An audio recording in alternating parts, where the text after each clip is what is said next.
dan saudara semua, hari ini kita akan memulai serial khotbah yang baru. Kalau Anda baru di tempat ini, serial khotbah adalah kita memilih sebuah topik lalu kita bicarakannya dalam beberapa minggu ke depan. Serial khotbah kali ini kita akan beri judul Think Ahead, saudara.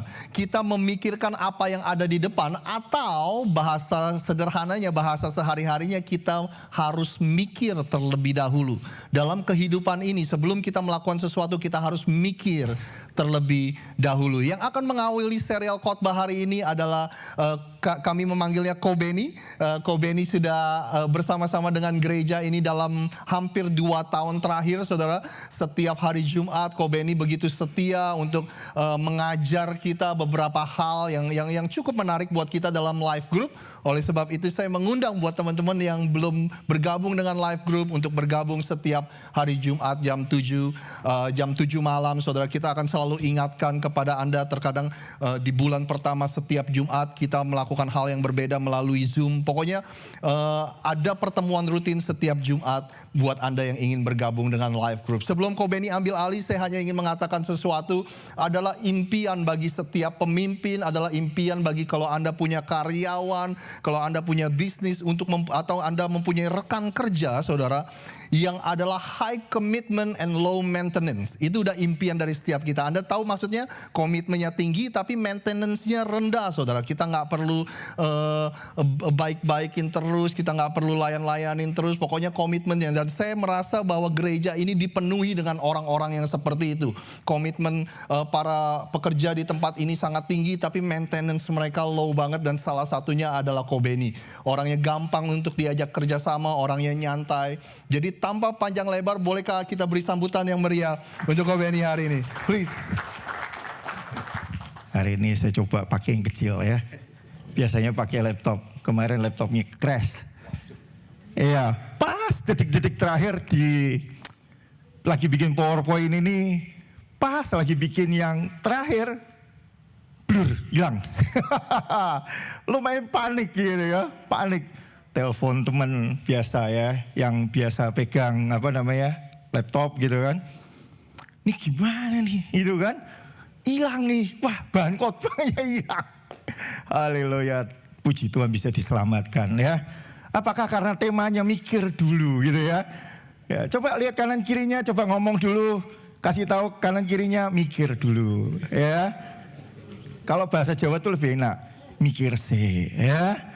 Kayaknya nadanya tuh kayaknya lebih gimana gitu loh ya. Kalau mikir dulu gitu kayaknya masih kurang enak. Tapi kalau Jawa itu enak, mikir sih ya. Ingat lo ya, mikir sih ya. Nah, sebelum saya masuk ke dalam khotbah, saya kemarin ya perkenalkan dulu, nama saya Benny. Ya, saya biasa dipanggil kalau di Indo itu terkenalnya Benny Mika ya. Saya dosen dulunya ya, sekarang sudah enggak. Nah, karena tinggal di sini jadi karyawan pabrik. Nah, ketika saya bekerja, kebetulan lingkungan saya itu orang-orang bule. Ya, saya orang Indonesia satu-satunya, dan saya bekerja sama dengan orang Korea Selatan. Setiap hari kita itu selalu bercerita, ngobrol soal Indonesia, soal Korea, soal Amerika. Tiap hari ada aja yang diomongin, gitu kan. Nah, tiba-tiba dia cerita sama saya. Pada saat lagi mikirin khotbah ini, dia cerita sama saya. Dia cerita begini, Benny, kamu tahu nggak? Saya bilang enggak, gitu kan. Dia ketawa dia. Iya, aku belum selesai cerita, gitu kan. Ya, pasti kamu nggak tahu. Dia cerita gini. Saya itu punya 2 anak, satu di Korea, satunya di kota lain. Saya lupa di mana. Nah, kalau anak saya itu udah gede-gede, udah pada married semua, dia bilang gitu. Saya kalau ke Korea, saya berkunjung ke rumahnya, gitu kan. Saya tinggal di sana, saya tinggal di rumahnya. Tapi untuk anak yang kedua, dia bilang begitu. Ketika saya berkunjung ke sana sama istri saya, dia bilang gitu kan. Istri saya sebelum berangkat tuh, dia bilang, dia udah mikir apa yang disukai sama anak saya. Dia udah siapin kimchi, gitu kan. Kimchi kesukaan yang dia biasa bikin waktu dari kecil, itu anak saya nomor 2 paling suka, dia bilang gitu. Cuma ketika nyampe di rumahnya dia, gitu kan, saya berpikir bahwa seperti biasa gitu ya, disambut di rumah gitu ya, wah kimchinya dimakan habis gitu kan, tapi kali ini tidak, gitu kan. Dia bilang bahwa, gimana kimchinya, enak enggak gitu kan, ya biasa gitu ya, sambutannya biasa. Istri saya dia bilang, gimana gitu loh rasanya gitu kan. Biasanya disambut, wah kimchinya enak, dia makan begitu lesat gitu ya. Wah gimana orang kalau makan masakan orang tua gitu kan. Kayak saya dulu waktu mama saya masih hidup itu kalau tinggal di rumah saya, itu kalau pagi pasti masakan saya. Siang pasti saya pulang dimasakin, malam pasti udah disiapin masakan. Gitu kan. Sehingga kalau di rumah itu ada 2 menu. Satu masakan Jawa, satu masakan Kuntian. Itu selalu, karena istri saya orang Kuntian gitu ya. Jadi selalu disiapin 2 macam masakan yang berbeda. Karena istri saya nggak suka masakan Jawa, saya juga nggak terlalu suka makanan Kuntian karena asin, gitu kan. Saya sukanya manis-manis. Nah, kemudian orang Korea ini cerita sama saya. Kemudian saya tegur istri saya. Nanti lain kali ya kalau kita datang lagi, udah nggak usah bawa apa-apa. Lu sibuk nggak karu-karuan, tapi endingnya nggak diterima dengan sukacita, dia bilang gitu.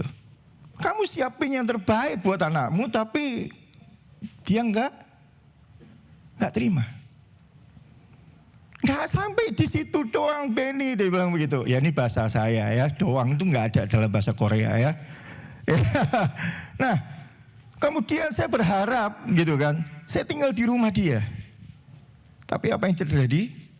Saya disiapin hotel. Anda tahu maksud saya? Berapa banyak orang tua gitu kan yang suka gitu ya, walaupun tinggalnya pepet-pepetan, sesek-sesekan gitu ya, tapi mereka suka tinggal di rumah anaknya. Walaupun itu sekecil apapun, orang tua itu sukanya seperti itu. Kemudian saya mikir gitu kan, wow, gitu ya. Tuhan tuh ngomong sama saya, kamu tahu enggak, ya kan? Walaupun kamu itu, ya kan, manusia jatuh dalam dosa, hidupnya enggak karu-karuan, hidupmu itu sebenarnya enggak berharga dan enggak punya harga. Tapi aku, kata Tuhan, itu sukanya tinggal di rumahmu, di dalam hidupmu. Tapi yang jadi masalah adalah kamu pikir bahwa kamu tuh suka taruh aku di mana? Hotel bintang 5. Kesannya wow. Tapi buat aku, kata Tuhan, aku lebih suka tinggal dalam hidupmu yang sederhana. Nah, di situ saya cuma berpikir bahwa oh iya ya, gitu kan. Kemudian Tuhan mulai refleksikan saya dengan kehidupan saya waktu masih muda. Dulu saya muda nakal sekali dan jujur saya tidak punya gelar apa-apa. Di antara kakak-kakak saya, mereka S2 semua, saya S3, ya SMA lulus gitu ya. Saya satu-satunya anak pria yang diharapkan oleh papa saya. Tapi saya gagal. Saya tidak mencapai apa yang dia inginkan. Tetapi kemudian papa saya tidak menyerah sampai di situ. Papa saya cuma ngomong gini, suatu saat ya, aku tidak mau, waktu aku tua, dia bilang, aku tidak mau tinggal di rumah cici-cicimu. Aku maunya tinggal di rumahmu sampai aku mati. Dan puji Tuhan, gitu kan.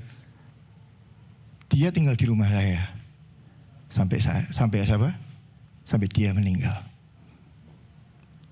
Bahkan malam sebelum dia meninggal pun dia panggil saya ke kamarnya dia, kemudian kita ngobrol, dia lihat saya, dia pandang istri saya, kemudian senyum, dan malamnya dia meninggal.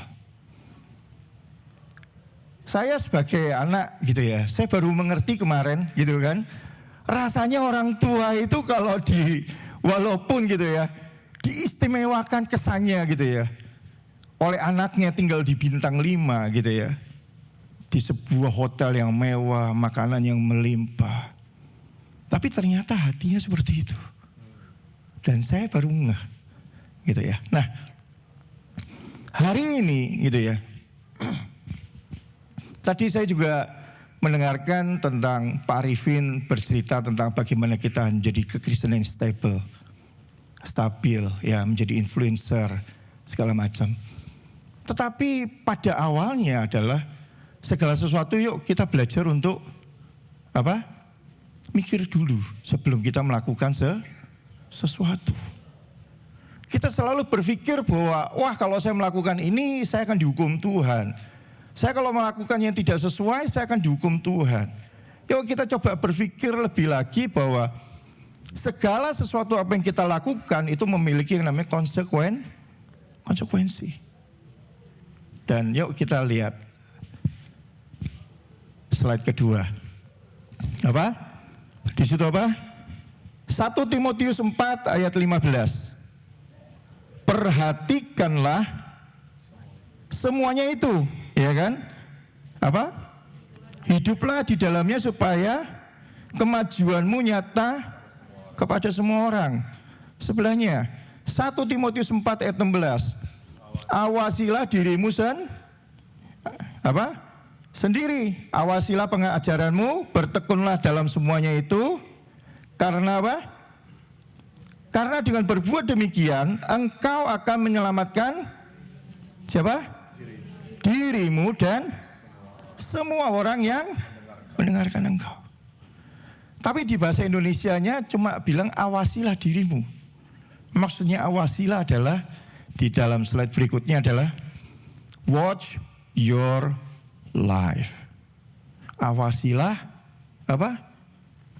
Perhatikanlah, monitor cara kamu hidup.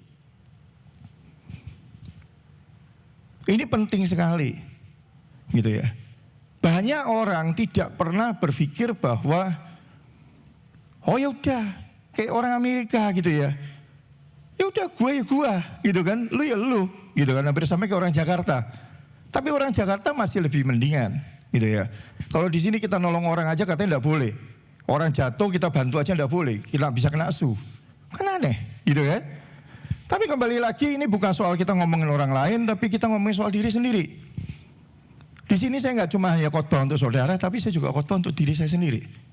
Bagaimana secara hidup saya. Ya. Kenapa? Gitu ya. Karena hidup kita itu sama seperti kayak pelita. Anda tahu terang itu ditaruh di mana? Di atas gunung. Bukan taruh di bawah gantang. Tahu gantang? Gantang itu di bawah tempat tidur. Gitu ya. Artinya apa? Artinya hidup kita itu nggak ada yang tersembunyi di hadapan orang lain. Nggak usah kita ngomong di hadapan Tuhan lah. Ya. Tuhan kan nggak kelihatan gitu ya. Tapi orang lain ini melihat hidup kita. Itu seperti apa?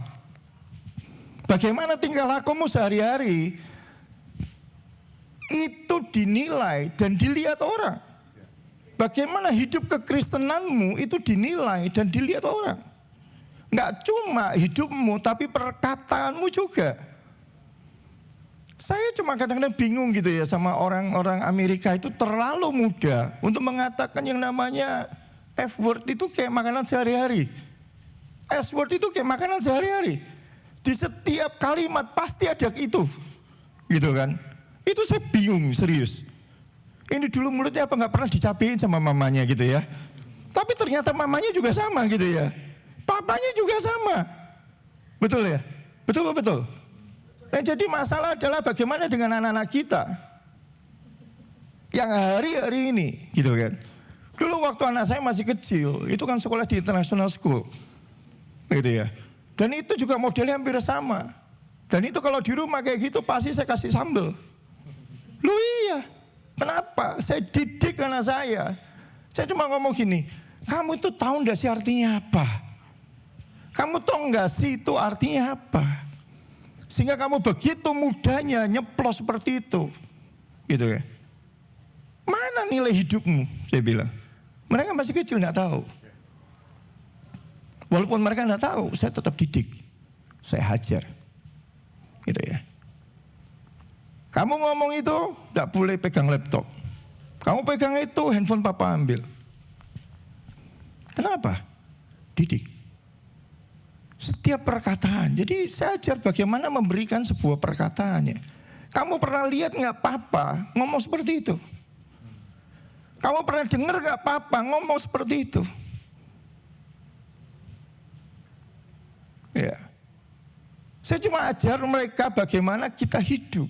Dan itu menjadi contoh buat mereka. Kalau papa aja tidak pernah ngomong seperti itu, kamu juga tidak boleh ngomong seperti itu. Jadi kamu harus memberi pengaruh kepada lingkungan, bukan lingkungan memberi pengaruh kepada hidupmu. Loh, kita itu orang Kristen. Di sini jelas diomongin bahwa kamu akan menyelamatkan dirimu dan menyelamatkan orang lain. Surga itu nggak ada F-word, saudara. Serius. Nah, kalau kita ngomong F-word dan kebiasaan ngomong F-word di surga, kamu stres nantinya. Nanti kamu minta pindah. Nah, kalau kamu minta pindah, kamu mau pindah kemana? Cuma satu kan? Ya, gitu loh. Halo, masih ikut? Masih nyala? Ya, hari ini gitu ya. Tema khotbahnya adalah mikir dulu. Jadi sebelum Anda ngomong, sebelum Anda bertindak, ayo mikir dulu, jangan mikir belakangan. Itu kan? Yang penting emosi dulu, kayak siapa namanya maling kundang gitu kan? Atau siapa dulu ya kan? Dirubah jadi batu, akhirnya jadi batu gitu kan? Mulut kita mengeluarkan kutukan terhadap anak atau mengeluarkan berkat buat anak. Jadi di sini Tuhan bilang apa? Watch yourself. Perhatikanlah bagaimana kamu hidup. Nah, di Hagai 1 ayat 3. Ya. Itu Tuhan sampai ngomong berapa kali? 3 kali dalam pasal itu. Perhatikanlah keadaanmu. Tuhan ngomong 3 kali. Tuhan bilang begini, di Hagai 1 ayat 3, Tuhan cuma ngomong gini, kamu cuma membangun istilahnya kehidupanmu dengan barang-barang materi. Tapi kamu buat yang namanya rumah Tuhan seperti reruntuhan. Dan itu 3 kali. Kalau orang ngomong 2 kali itu penting, betul ya? Tapi kalau udah 3 kali, itu warning. Loh. Ya. Saya biasanya jarang ngomongin soal praktikal, khotbah praktikal gini ya. Biasanya saya pengajaran lebih dalam gitu kan. Tapi karena temanya adalah mikir dulu gitu ya. Keren juga nih ya. Gitu ya. Ya. Nah, jadi yuk kita baca lagi yang berikutnya. Slide berikutnya di Efesus 5 ayat 15 sampai 16. Paulus juga ngomong lagi ke kota Efesus. Karena itu perhatikanlah dengan seksama. Kata seksama artinya apa? Penuh dengan ketelitian. Betul ya? Bagaimana kamu hidup. Janganlah seperti orang tetapi seperti orang aktif, arif ya. Dan pergunakanlah waktu yang ada karena hari-hari ini adalah jahat. Jadi ini ayat ini bukan berbicara mengenai 2000 tahun yang lalu saudara, waktu Paulus masih hidup. Ya, tapi ayat ini berlaku sampai hari ini. Kan hari-hari yang jahat dulu kok Beni ya, sekarang kagak gitu ya. Ya enggak gitu loh. Sampai hari ini lebih parah lagi. Ya enggak? Ya. Bagaimana gaya hidupmu? Ya di slide berikutnya. Ya kan? Kita akan berbicara mengenai lifestyle. Gaya hidup. Karena ini sangat ditekankan oleh Alkitab. Bagaimana orang Kristen memiliki gaya hidup yang seperti apa. Ya, slide berikutnya. Nah, gaya hidup itu ada 2. Satu gaya hidup lifestyle kita sehari-hari, yang dua adalah kebutuhan hidup. Itu beda. Ya. Gaya hidup. Ya, dan kebutuhan hidup. Slide berikutnya. Nah, kita akan mulai masuk. Ya. Saya nggak menyindir, ya. Saya juga nggak kondem juga, ya, nggak menuduh juga, ya. Tapi ini adalah gaya hidup yang tidak sehat. Ya, apa gambarnya? French fries, ya, dan judi salah satunya. Nah, saya melihat bahwa ternyata di Amerika itu paling banyak ini, paling banyak yang ini. Makan sepuasnya, ya, buffet itu hobi saya. Ya, itu hobi saya. Ya, kepiting, langsung ditembak. Jangan buka kartu Funevo, ya. Ya, itu nomor satu, ya. Nah, gaya hidup yang satu adalah sebenarnya bukan soal buffetnya, tapi rakusnya. Nah, yang kedua adalah merokok. Saya nggak tahu berapa banyak Anda merokok. Ya, yang ketiga adalah judi. Yuk kita buka slide berikutnya, ayat yang pertama. Slide berikutnya. Nah kita lihat ayatnya ya. Ayatnya menarik ini, ayatnya menarik ya. Merokok di Alkitab itu dibilang nggak ada. Karena nggak ada tulisannya dilarang merokok. Ya. Tapi ketika di zaman Ayub ada sebuah ayat itu menarik saudara. Tapi buat Anda yang tidak pernah merokok, Anda nggak pernah akan tahu betapa nikmatnya merokok itu.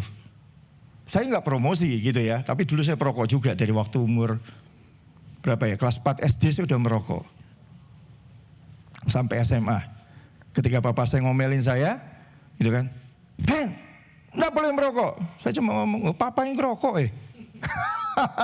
Iya nggak? Masa papa ngerokok boleh, saya nggak boleh. Oh, tabok, plok gitu ya. Kalau zaman dulu kan gitu ya.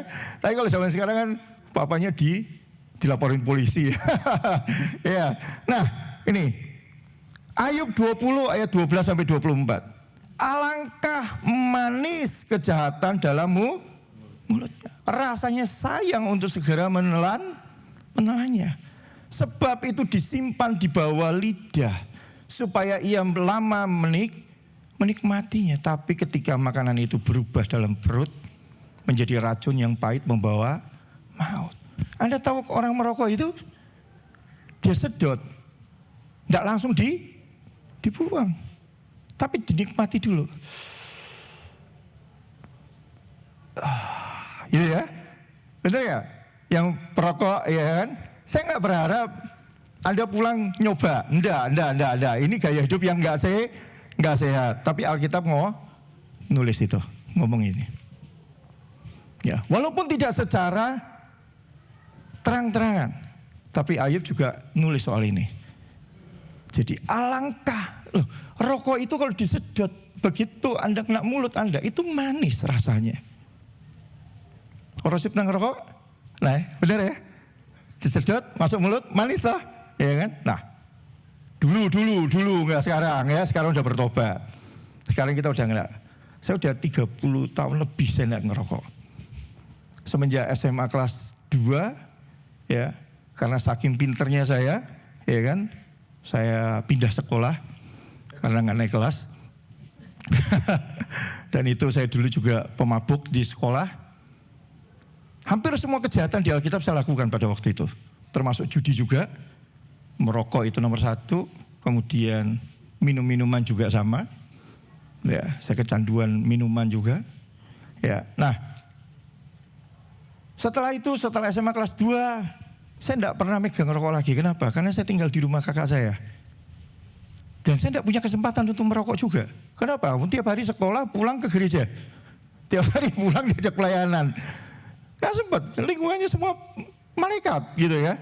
Tapi kalau di Semarang dulu lingkungan saya ini semua kaum luar biasa semua, ya. Sehingga pengaruh itu sangat kuat sekali. Walaupun saya sekolah di sekolah Kristen. Tapi tetap aja. Ya. Nah, itu rokok. Hati-hati saudara. Ya. Ya. Nah, hati-hati kenapa? Saya punya teman, punya mama, dia adalah seorang branch manager di sebuah asuransi. Dia baru buka branch baru. Ya, baru buka, belum nyampe setahun. Kemudian dia divonis kanker paru-paru. Ini mamanya, gitu ya. Padahal dia enggak perokok. Tapi dia mati karena perokok. Satu ruangan dia, satu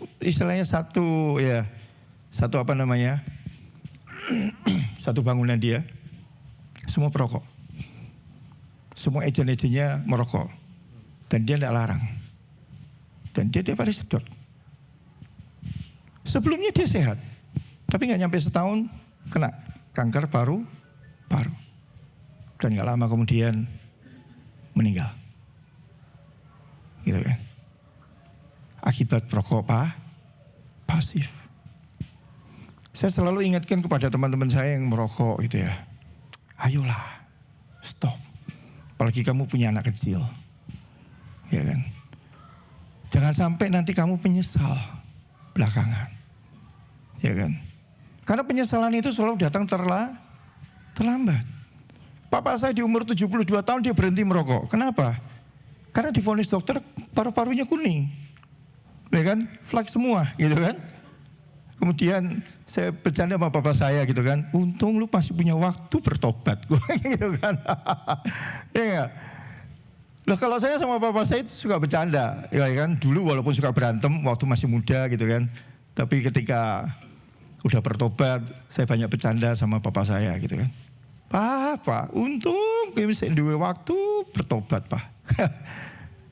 Dia ketawa dia. Kenapa emangnya? Lah kalau dokter tidak vonis kamu paru-parumu kuning semua, flek semua, mana kamu mau berhenti ngerokok? Iya kan? Nah itu.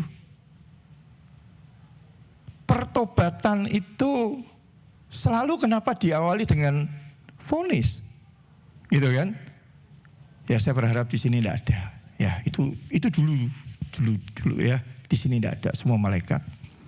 Nah, yang kedua adalah rakus. Kalau kita makan tidak bisa stop, makan tidak bisa nahan, ya kan? Taruhlah pisau di apa? Leher. Maksudnya apa? Bukan taruh pisau taruh di sini digorok, enggak ya? Maksudnya adalah, ayo kita belajar nahan. Nahan apa? Nahan makan. Nah, saya bingung melihat orang-orang kalau di sini ya semua badannya besar-besar, ya. Kenapa? Karena banyak obesitas. Mereka udah tahu badannya besar, minumnya masih manis-manis, ya kan? Makanya luar biasa. Mengerikan. Ya, Coca-Colanya tiap hari, ya. Kata keponakan saya itu kalau bikin lemonade itu, ya kan, 1 jerigen, ya kan, berapa? 1/3 atau 1/4 isinya gula semua. Wah, itu luar biasa mengerikan. Ya kan? Itu saya juga belajar. Untuk apa? Berhenti. Saya hobinya Coca-Cola juga, gitu kan? Gitu loh. Iya tahu, ya. Ya. Nah itu. Tapi kadang-kadang kita enggak pernah mau tahu. Giliran udah divonis dokter diabetes level 2 baru mikir. Betul ya? Mikir. Ya kan? Saya puji Tuhan ya kan, walaupun sih gitu kan. Dulu mama saya diabetes tapi diabetes basah. Jadi diabetes itu ada 2. Satu basah, satu kering. Tinggal Anda masuk kategori yang mana. Kalau Anda masuk kategori basah, itu bahaya. Karena apa? Anda tidak boleh kena luka. Dulu mama saya jempolnya hilang 1. Karena apa? Diamputasi. Karena apa? Dia diabetes. Nah itu, orang Jawa juga sama, tiap hari minumnya es teh manis, gula tiap hari. Nah kalau orang gunung kok awet-awet, lah karena mereka kemana-mana jalan kaki. Bakar yang namanya apa? Apa? Kalori, ya enggak? Lah kalau kita minum Coca-Cola kerjanya jalan kaki, kagak, duduk. Gitu kan? Oh iya betul, ya kan? Wah, celukannya keren ya, selalu pas pada waktunya gitu kan. Nah, berikutnya, gaya hidup yang nggak sehat adalah hedonisme.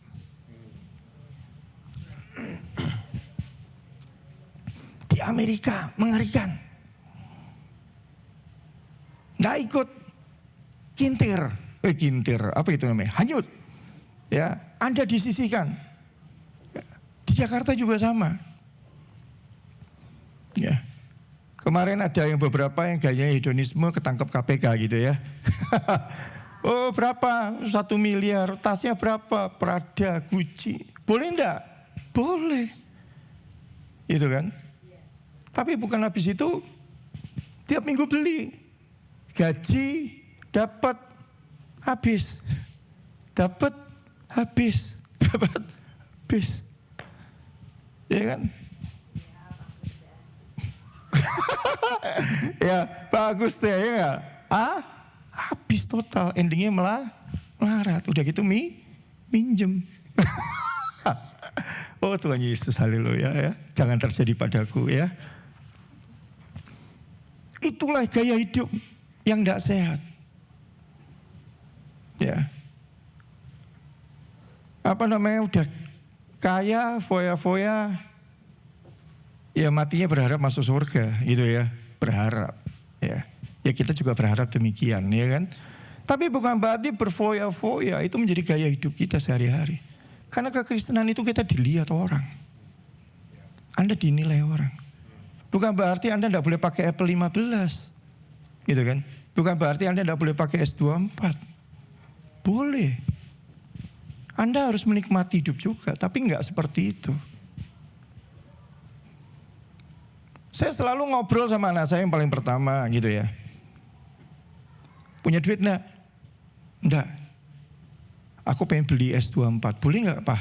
Karena waktu itu masih suka minjem temen gitu ya. Apa istilahnya, kartu kredit temen. Kadang-kadang kalau belanja di Costco gitu kan tinggal kita bayar. Karena kan dia dapat poin. Ya, bukan ngutang, enggak ya. Bayar habis itu ya. Nah, ketika itu waktu itu anak saya juga ngomong gini, Pak aku pengen beli S24, punya duit enggak? Enggak. Enggak usah. Pinjem om itulah teman papa, kredit 24 kali. No. Punya duit, lu beli. Enggak punya duit, enggak usah beli. Akhirnya dia kerja, terus dia ngomong sama saya, cukup ada duitmu? Cukup. Baru beli. Terakhir dia butuh laptop, juga sama. Ada duit enggak? Enggak ada. Kerja dulu. Gitu kan. Dia masih SMA kelas 3. Gitu kan. Ada duit? Enggak ada. Kerja. Dapat duit? Beli. Bare? Ya cash lah. Anak Tuhan kok nyicil. Malu-maluin. Gitu ya. Gitu kan.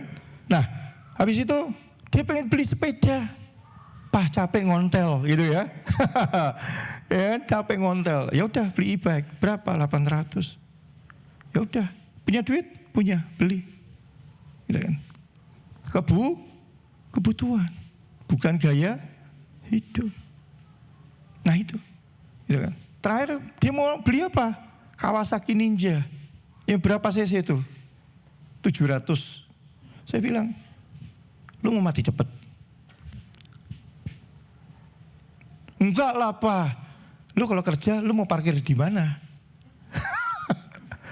Emang ada parkir? Gak ada, di depan pinggir jalan. Gitu kan. Hilang, nangis lu. Gitu kan. Gak usah. Ya, itu gaya hidup. Gitu kan. Nanti kalau lu udah punya rumah, ya kan. Lu mau beli pakai duit lu, ya terserah. Gitu kan. Mendingan lu beli mobil. Kenapa? Lu nggak kepanasan, lu nggak kehujanan. Kebutuhan. Nanti kamu kerja, kamu naik mobil, gitu kan? Kebutuhan hidup. Ya kan? Beli mobil ya secukupnya. Duitmu berapa? Goceng. Ya udah beliin goceng. Gitu kan? Kan kita mesti bangun kredit. Wah, lu kok mau sih diajarin ngutang? Di Amerika itu semua diajarin ngutang. Supaya hidupmu terikat. Kamu tuh dibudakin sama yang ngasih utang. Gitu loh. Suka ndak suka, negara ini mengajarkan kita seperti itu. Tapi tinggal kita percaya nggak bahwa kita punya Tuhan yang besar. Jangan cuma kita nyanyi toh, tapi kita nggak tahu artinya. Aku punya Tuhan yang besar. Besar apanya? Badannya besar, gitu kan? Atau apanya? Gitu kan? Halo, gitu kan? Kita lupa, gitu loh. Bahwa Tuhan kita itu kaya. Ya kan? Saya cuma ngomong sama istri saya waktu terakhir, habis ini kita targetnya apa ya setelah punya mobil? Rumah. Wah, kita mesti bangun kredit. Enggak. Saya bilang enggak. Kenapa enggak? Kalau beli rumah 200-300 ribu, saya kerja bayar rent, uang kamu tabung.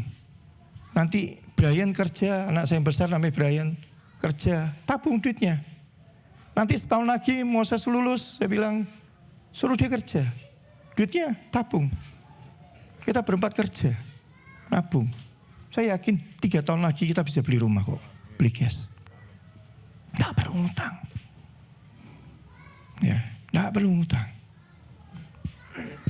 Nanti Tuhan pasti kasih yang terbaik. Ya kan? Itu. Jadi kita dikasih tangan, kita dikasih kaki, gitu ya. Kita kerja. Ya. Jangan ngutang. Banyak orang gaya hidup hedonis ya, gesek kanan, gesek kiri, gesek kanan, gesek kiri. Beli baju yang mewah, beli baju yang luar biasa mahalnya. Ya kan? Kalau Anda punya duit beli gitu ya. Tapi kalau Anda punya duit jangan ngutang pakai kartu kredit. Jangan alih-alih Anda membangun skor, ya kan? Kemudian Anda memakai uang itu untuk gaya hidup. Itu salah besar. Bukan berarti Anda tidak boleh nyicil rumah pakai kredit, gitu ya. Bukan, itu kebutuhan hidup. Tapi sebisa mungkin itu dikurangi. Gitu loh. Saya nggak anti kredit, gitu kan. Saya juga nggak anti baju mewah atau tas Prada, enggak, gitu kan. Tapi Tuhan mengajar kita adalah cukupkanlah dirimu dengan yang ada padamu. Semakin Anda kejar gaya hidup, semakin Anda tidak pernah bisa capai. Karena kepuasan itu bukan hanya ada di materi, tapi kepuasan itu hanya kita bisa dapat dalam Tuhan. Ya. Dulu saya pernah hidup miskin. Dulu saya juga pernah hidup kelimpahan. Kemudian saya pernah hidup miskin lagi. Seperti kata Paulus, aku pernah mengalami kemiskinan, aku pernah mengalami kelimpahan. Gitu kan? Saya di mana-mana, saya bisa menikmati hidup saya. Karena apa? Karena tiap hari saya belajar bahwa hidup itu adalah sebuah anugerah. Saya menikmati hidup. Orang selalu bilang bahwa di Philadelphia kita tidak bisa menikmati hidup. Tiap hari kerja dan kerja. Gitu kan. Tidak ada mall. Bagus nggak ada mall. Ya, duit lu nggak habis-habis. Ya kan. Lu kerja lu tabung. Untuk apa? Masa tua. Kita atur masa tua kita. Ya kan. Kita belajar untuk memanage hidup kita. Jangan hidup dengan gaya hidup yang tidak sehat. Ya kan? Jangan sampai masa tua kita miskin. Ya kan? Apalagi udah mati punya utang, yang nanggung anak, itu lebih parah lagi. Loh betul ya? Loh, itu saya melihat gaya hidup di beberapa daerah di Indonesia itu juga begitu. Anda tahu di kehidupan beberapa daerah di Indonesia, itu orang mati, orang tua mati, itu sembelih kebo aja 1 miliar harganya. Dan harga 1 miliar itu ditanggung semua anak cucunya. Anda bisa bayangin dia mati, seolah anak cucunya nanggung utang. Yang penting mewah Pak, gitu kan? Itu nomor 1 supaya keluarga dihormati. Ku bilang itu pemikiran yang terbodoh yang pernah saya dengar, gitu ya. Ya itulah ya, terserah gitu kan. Kita diberi kuasa untuk memilih. Oke, lanjut. Judi. Boleh enggak? Pak kan enggak ada ayatnya berjudi Pak, gitu ya. Loh memang enggak ada ayatnya. Tapi pernah enggak dengar bahwa ya, apa namanya? Di sini apa? Harta yang cepat diperoleh akan berkurang, tetapi siapa yang mengumpulkan dikit demi dikit akan menjadi kaya. 1 Timotius 6 ayat 10, ya kan? Akar dari segala kejahatan adalah cinta uang. Sebab memburu uanglah beberapa orang menyimpang dari iman dan menyiksa dirinya dengan berbagai dosa. Mencari keuntungan dengan cepat, itu judi. Gak ada namanya orang main judi untuk kalah, gak ada. Orang main judi, main money game itu mencari keuntungan dengan cepat. Itu dasar ayatnya di situ. Banyak orang jual diri untuk apa? Mencari keuntungan dengan cepat. Berapa banyak anak-anak Indonesia yang masih muda-muda, SMP, SMA, ya kan? Jual diri. Di sini juga sama ternyata, banyak sekali. Cuma tidak kelihatan di permukaan. Betul ya? Kalau dilihat permukaan udah beda lagi ceritanya ya. Tapi itulah kehidupan. Ketika kita nggak bisa mengendalikan gaya hidup, maka apapun kita akan lakukan. Ya kan? Kemarin saya juga ditawarin, kok mau ndak itu kalau hari Sabtu nganter orang ke kasino dapat cepet. Gue bilang lu gila, gue pendeta, gue suruh kantor orang ke kasino, lu yang benar aja lu, gue bilang. Tapi mereka kan main judi.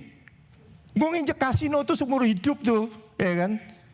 Itu cuma 1 di Las Vegas, karena apa? Hotelnya di atas tempat judi.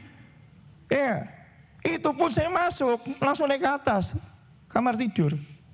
Serius Pak, bener, lu saksinya banyak. Oh.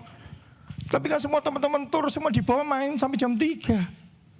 Begitu saya turun pagi, jam 7 jalan naik bus, semua cerita ya. Wih aku menang 700, wih aku menang 1000. Kok ini kemarin kemana? Tidur. Lo kok udah main? Lendak, aku udah pernah main loh. Ya, aku dulu main judi bola waktu SMA. Gitu kan. Semua skor udah diatur. Gitu kan. Nah, buat saya itu udah masa lalu. Judi itu masa lalu. Saya cuma bilang bahwa perhatikanlah hidupmu, mikir dulu. Lah kalau saya tahu nganter jemaat pergi ke tempat judi, apa kata dunia? Lu betul lah. Kok pengen khotbah nganter orang ke tempat judi? Halo, gitu kan? Muka saya taruh di mana? Bukan muka saya, muka Tuhan taruh di mana? Itu yang saya pikir. Enak dapat duit gampang-gampang. Oh serius gampang ya setengah mati ya. Cuma nganteri cok dapat duit ya enak. Loh muka bapak gue taruh di mana? Loh betul loh. Bukan muka saya. Ya muka saya tetap di sini soalnya gitu kan. Bapakku malu lihat aku gitu ya. Loh kan cuma nganter pandak masuk sama. Buat saya. Tapi buat Anda beda, enggak apa-apa, gitu kan? Ada itu jadi profesi, ada. Masuk di banser gitu ya. Ada. Ya, enggak apa-apa, itu pilihan saudara. Minggu lalu saya mendengar khotbah dari pastor kita. Ya kan? Siapa sih yang punya hak dalam hidup kita? Satu, sang kreator. Betul? Yang kedua adalah orang yang membeli. Yang ketiga adalah owner. Pertanyaan saya, ya kan? Apakah owner Anda mengizinkan Anda bawa orang ke tempat judi? Apakah owner Anda mengizinkan Anda merokok? Apakah owner Anda mengizinkan Anda makan seenak-enaknya? Halo? Apakah buyer Anda, apakah barang Anda mau nggak dipakai untuk sembarangan? Ini lalu pastor kita udah khotbah soal itu. Dan saya cuma ingin melanjutkan. Gitu ya. Nah, ini ya. Yang berikutnya, gaya hidup yang nggak sehat adalah berzina. Berzina itu bukan cuma hanya Anda main ke pelacuran, enggak. Tapi kata berzina itu lebih dalam lagi. Ya kan, buat orang Indonesia itu namanya kumpul kebo.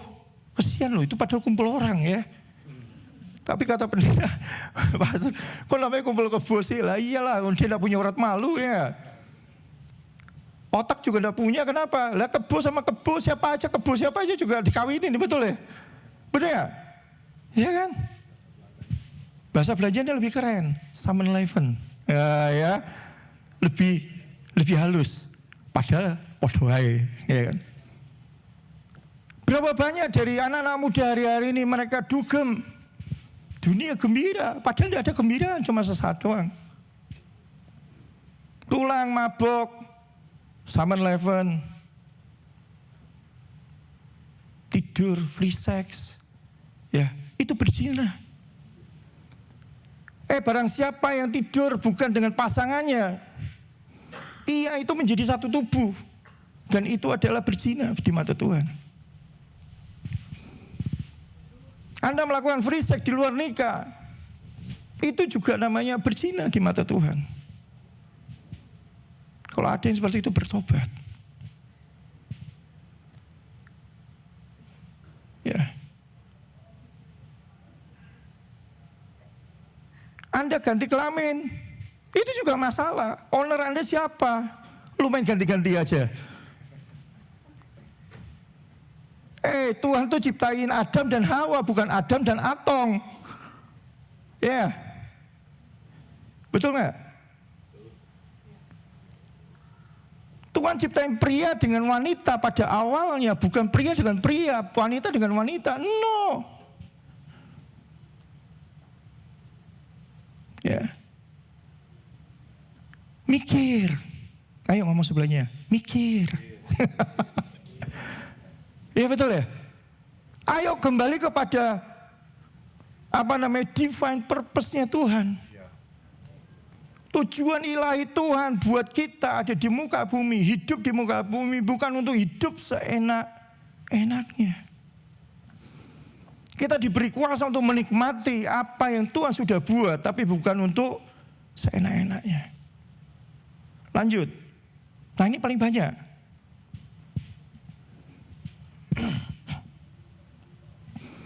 Dalam bahasa Indonesia nggak terlalu jelas, ya kan?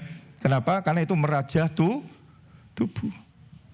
Tapi yang belum, jangan. Ya, kata firman Tuhan apa? Ye shall not make any cuttings into your flesh for the dead, nor print any marks. Jangan suka gambar di badan. Tuhan kasih banyak. Tuhan ciptain kertas buat kita bisa gambar. Tuhan ciptain kain buat kita bisa gambar. Ya kan? Tuhan ciptain tembok tuh, lu bisa gambar tuh. Yang pakai cat tuh painting tuh ya. Jangan badan kita, lu gambarin.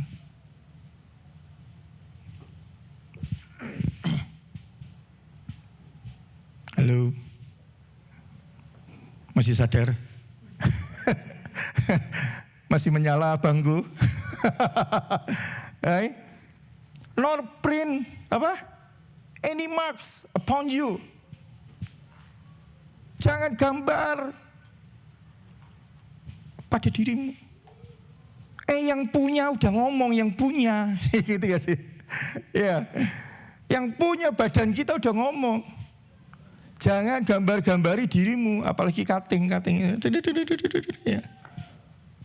Dulu waktu istri saya mau les tato alis, saya bilang, no, gitu ya. Ya. Terakhir nih sebelum ini, anak saya baru lulus di SMA 3, gitu kan. Kemudian anak saya nomor 2 ngomong gini sama saya, "Pak, ke mana ya gitu ya, ke supermarket lah. Ayo, mau ngapain?" Gitu kan. Saya biasa tanya, lu kalau mau ke sesuatu tempat, saya pasti akan tanya, mau ngapain, mau beli apa? Mau beli cat rambut. Cat rambut buat siapa? Gitu kan. Buat Dede mau bisa beli sendiri, cewek. Buat Koko, sama buat aku. Saya cuma nanya, loh kamu tuh laki apa perempuan? Saya tanya, kan lulus Pak, mau ngecat rambut kayak apa? Gak usah mikir kayak apa. Saya cuma nanya, kamu tuh laki apa perempuan? Saya cuma nanya, jawab, laki. Ya sudah, kamu laki. Dan Papa cuma mau kasih tahu kamu tuh laki, kamu bukan perempuan. Gak boleh Pak.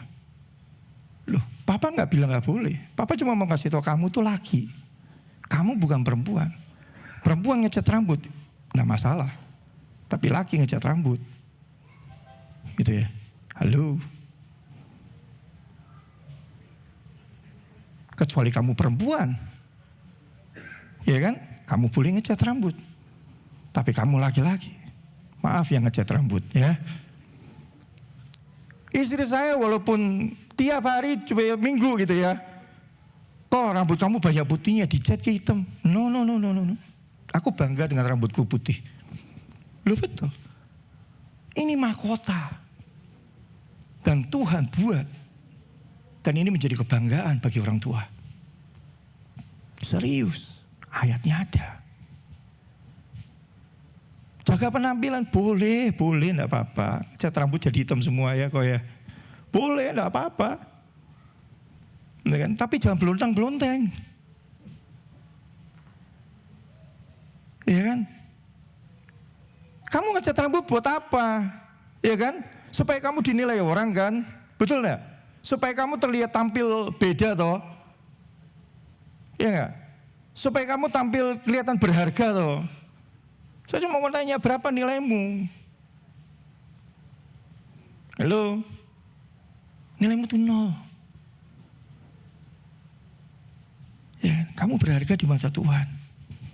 Tidak usah cari penghargaan di mata manusia. Kecuali kamu bintang film ya, yang rambutnya mesti dicat gitu kan. Memang itu profesi. Ya. Kamu lihat pria-pria di salon gitu ya, yang rambutnya dicat gitu ya. Apakah itu pria? Ya saya tidak tahu gitu ya. Saya tidak anti itu, enggak. Ini hanya untuk keluarga saya. Ya, bukan untuk Anda. Ya.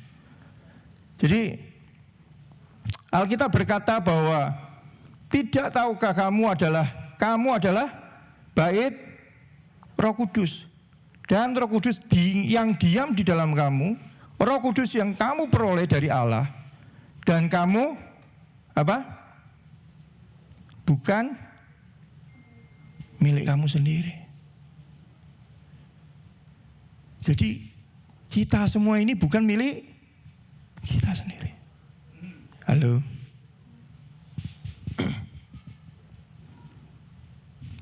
Amin. Jangan amin di sini doang, ntar keluar lupa lagi ya.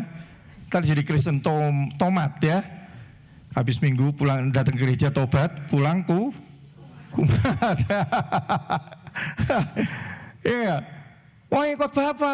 Oh, bagus. Begitu keluar, tadi khotbahnya apa? Sapi, ape gitu kan. Keren, tapi apa isinya? Enggak tahu, lupa. Kenapa? Kumat. Udah keluar dari gereja kumat. Ya. Nah, Ayat berikutnya, ayat 20. Nah ini bagus. Sebab kamu telah dibeli dan harganya nyicil. Lunas dibayar. Terus ayat berikutnya adalah muliakan Allah dengan. Halo, jelas nggak nih ayatnya?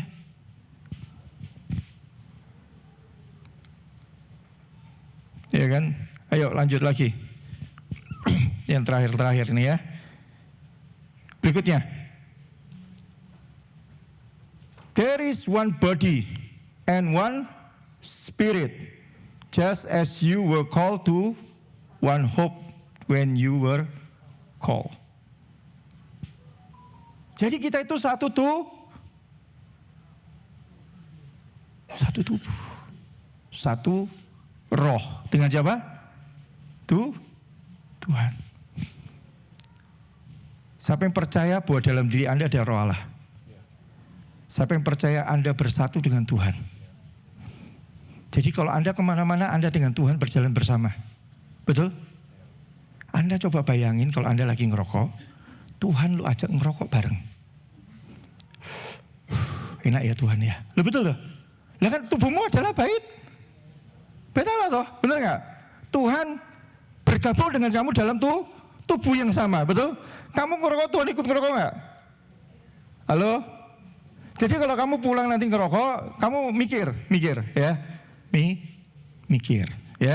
mikir gini. Enak ya Tuhan ya.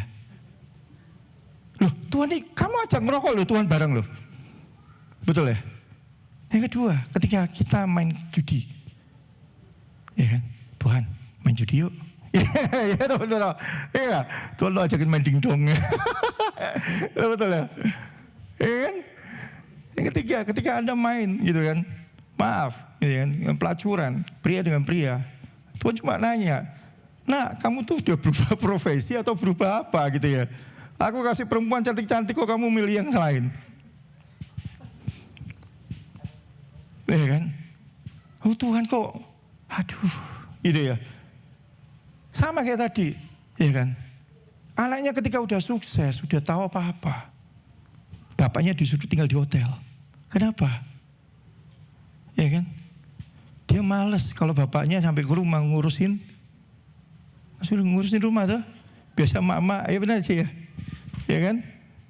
Begitu nyampe rumah, apa yang diurusin mamanya?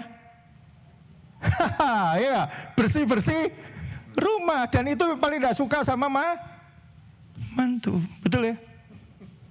Barangku dipindahin. Ya enggak? Udah gitu pulang ribut ya. Nanti lain kali papa mama datang udah enggak usah tinggal di sini, suruh tinggal di hotel. Ya. Apa itu barang gua di situ dipindahin, ini dibersihin, itu ini. Demikian pula dengan kita. Ketika kita tahu Tuhan tinggal di dalam kita, Dia itu sayang sama kita. Dia tahu mana yang kamu butuhkan dan mana yang kamu tidak butuhkan. Yang tidak dibutuhkan dia buang. Yang Anda butuhkan, dia simpan, dia rawat, bantu rawat. Dia rapiin. Betul ibu-ibu, ya kan? Itu Tuhan. Ya jadi masalah adalah kita tidak suka. Suka-suka kita. Kita kan dulu nyanyinya kalau di gereja, ya suka-sukamu Tuhan. Betul? Kalau di luar, suka-sukaku Tuhan. Betul ya? Benar ya? Bedanya tipis. Ya. Saya bersyukur saya dulu punya spiritual father gitu ya. Saya bersyukur saya punya gembala-gembala yang luar biasa. Dulu ketika beliau sebelum meninggal, dulu masih muda, zaman tahun 90 ke atas 2000, ketika dia masih cakap berkhotbah. Dia selalu ngomongin soal gaya hidup. Apalagi istrinya adalah ketua WBI, seluruh GBI. Itu kalau ada ibu gembala pakai pakaiannya transparan, itu pasti diomelin. Kalau ada pakaiannya di bawah lutut, pelayanan, itu pasti diomelin. Kamu tuh ganggu jemaat untuk menyembah. Kenapa? Ya kan? Lah kamu pakainya pendek, transparan. Mana ada orang WL gitu ya, pelayan Tuhan, kukunya dicat hitam, kayak kejepit pintu. Gitu ya. Ya, Bu, ya kalau dicat yang bagus itu ya, kasih gambar yang bagus-bagus, semua hitam semua gitu ya. Kayak habis kejepit pintu gitu kan. Dan itu selalu diomongin tentang gaya hidup. Pakai sepatu kalau pelayanan selalu tertutup. Jangan jempolnya kelihatan. Ya kan nanti kalau jempolnya cantengan nggak bagus kelihatannya gitu kan. Itu selalu diomongin di mimbar. Selalu diingatkan. Berkali-kali setiap kali khotbah. Tentang apa? Gaya hidup. Karena itu penting sekali. Karena kita dinilai orang. Orang luar itu selalu menilai. Gak ada yang namanya orang itu menilai. Ih, orang Islam kok kayak begini. Gak ada. Ih, orang Buddha kok kayak gini. Gak ada. Tapi selalu diomongin apa? Ih, orang Kristen kayak begini. Selalu itu. Yang diserang di semua agama cuma satu, kekristenan. Karena kekristenan itu bukan agama. Kekristenan itu gaya hidup. Dan gaya hidupmu itu menyelamatkan orang lain. Atau membunuh orang lain. Terserah Anda. Itu semua pilihan. Oke? Yang terakhir. 1 Korintus 6 ayat 12. Segala sesuatu halal bagiku, kata Paulus. Tapi tidak semuanya apa? Berguna. Segala sesuatu halal bagiku, tapi aku tidak membiarkan diriku diperhamba oleh apapun. Halo. Amin. Jadi jangan biarkan diri Anda diperhamba oleh apapun. Kerja, gitu kan. Tapi Anda kuat boleh 2 shift, ya kan. Anda kalau mau lebih kuat lagi, Anda kerja 3 shift. Gak apa-apa, selama masih kuat, gitu kan. Gak apa-apa, gitu kan. Tapi jangan habis itu nanti badan remuk gitu kan, datang ke pastor tolong doain saya gitu ya. Pastor tolongin saya gitu ya. Banyak orang yang begitu, habis pulang dugem, lupa diri, pulang luar biasa gitu kan. Minta doain. Ada orang ya 7-Eleven kena HIV gitu kan, masuk rumah sakit tinggal tulang gitu ya. Telepon pastor tolong doain ya. Kenapa? Biar ke surganya mulus gitu ya. Seringkali seperti itu. Yang terakhir ya, ini yang terakhir ya, yang terakhir. Bukan conclusion, satu lagi. Ya. Action have consequences. Ya. Setiap tindakan punya yang namanya apa? Konsekuensi. Jadi ketika kita berbuat sesuatu, bersiaplah untuk menerima konsekuensinya. Amin. Amin. Ya. Jadi jangan kita udah berbuat sesuatu, kemudian kita tidak mau terima konsekuensi. Tidak ada. Semua apa yang kita perbuat itu pasti ada konsekuensi. Dan saya berharap jemaat Tuhan di tempat ini, yuk kita bertumbuh dan menghasilkan buah dan bawa jiwa. Kalau kita ke gereja gitu ya, hidup mau tidak jadi berkat. Gimana Anda mau bawa orang ke Tuhan? Halo. Oh, hidupnya kayak begini kok ngomongin Yesus. Ya, masih minjem duit, masih ngutang tidak bayar, gitu kan? Masih apa lagi? Masih main pelacuran, hidupnya masih nggak beres. Ya, mau ajak orang ke gereja. Saya tahu gereja itu bengkel, ya kan? Justru orang ke tempat ini tidak beres, masuk sini, keluar beres. Nah itu baru luar biasa. Amin. Ya tadi ya, Mikir dulu. Ya, amin. Ayo sekali lagi ngomong sama sebelah-sebelahnya. Mikir dulu ya. Mikir sih ya. Amin. Ayo kita berdiri. Kelihatan muka-muka lapar ya. Yuk kita berdoa. Bapak, kami ucap syukur untuk siang hari ini Tuhan, kami boleh belajar bagaimana Engkau telah menebus kami dengan harga yang mahal dan lunas dibayar. Dan tubuh kami bukan milik kami lagi, tapi Kristus yang ada dalam diri kami. Bapak, terus ajar kami untuk tidak menjadi serupa dengan dunia ini, tapi menjadi serupa dengan gambaran-Mu Tuhan. Terima kasih Bapak, berkati gereja ini Tuhan untuk menjadi berkat bagi Philadelphia, bahkan seluruh Amerika Tuhan. Buat tempat ini ada Tuhan. Dan kami percaya Tuhan, berkat-Mu atas kami selalu melimpah. Buat teman-teman yang masih membutuhkan pekerjaan, Bapak, Engkau berikan yang terbaik. Buat mereka yang keluarganya Tuhan ada masalah, Engkau sendiri yang bantu mereka dalam menyelesaikan masalah mereka. Jika anak-anak mereka Tuhan masih membutuhkan sekolah, Engkau berikan yang terbaik Tuhan. Terima kasih Bapak, kami percaya Tuhan rancangan-Mu atas hidup kami adalah rancangan yang penuh dengan damai sejahtera, bukan rancangan yang penuh dengan kecelakaan. Dan Engkau akan memberikan kami masa depan yang penuh dengan harapan. Terima kasih Bapak, terima kasih Yesus. Jemaat di tempat ini kita boleh angkat tangan bersama-sama. Terima kasih Tuhan, kami terima berkat-Mu, berkat Allah Bapa, Putra dan Roh Kudus. Berkat di dalam nama Tuhan Yesus. Terima kasih Tuhan atas firman-Mu.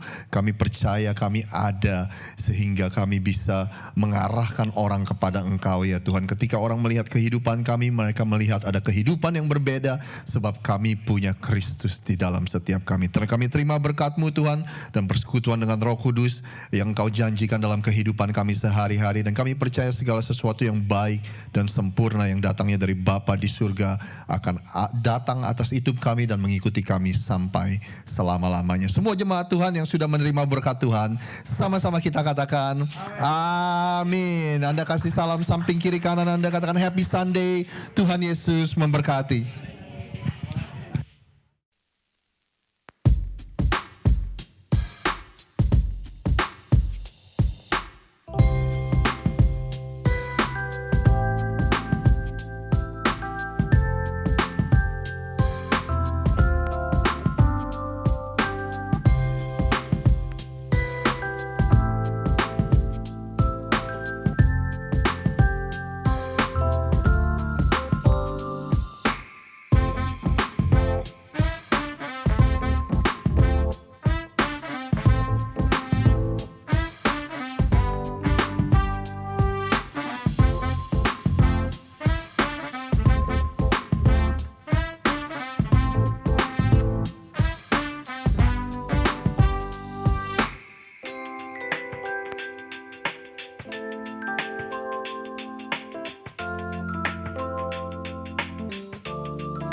Katakan amin. Anda kasih salam samping kiri kanan Anda, katakan happy Sunday. Tuhan Yesus memberkati.